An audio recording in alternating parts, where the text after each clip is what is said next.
As Maine mourns the loss of the 18 people killed last week in Lewiston, members of the deaf community want to make sure that vigils and services are accessible for everyone.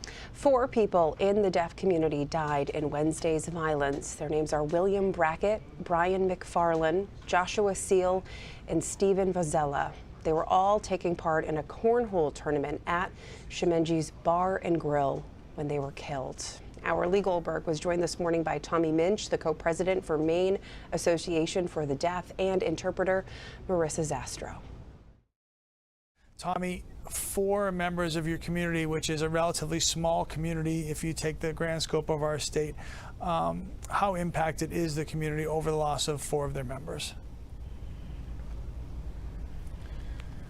Yes, the impact is great. Again, the deaf community is incredibly small and we depend on one another. And with the loss of 4 of our members, we feel like, what is next, right? How do we manage this new world and what we're experiencing? How do we support one another? The Maine deaf community is incredible and we are resilient. We will be there for one another. We will stay together as a tight-knit community as well, and so we'll continue, we'll persevere.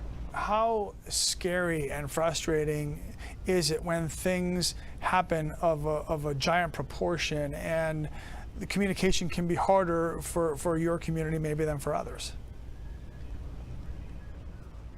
Absolutely. So deaf people are often behind in learning information because hearing individuals have incidental access to information. If there's no interpreter on the screen, we have limited access. And I know at the very beginning of some of those news briefings, we only caught half of the interpreter. We didn't have full access to her body to see those signs, to catch that communication. And so with losing 4 members of our community, that was a lot for us to try to play catch up. We were chasing information. I know you have resources available for people who might need them moving forward as we get into celebrations and remembrances of what happened last week. What's the best way for people to find those?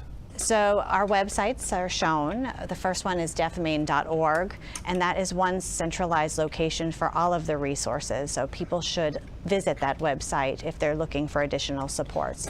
We also do have one location for requests of interpreting services, and that is the interpreting services email address that will be shared as well as that website. All right, Tommy Minch, Marissa Zastro, I appreciate both of you getting up early and coming in here this morning, and I'm so sorry for your loss in your community. Thank you.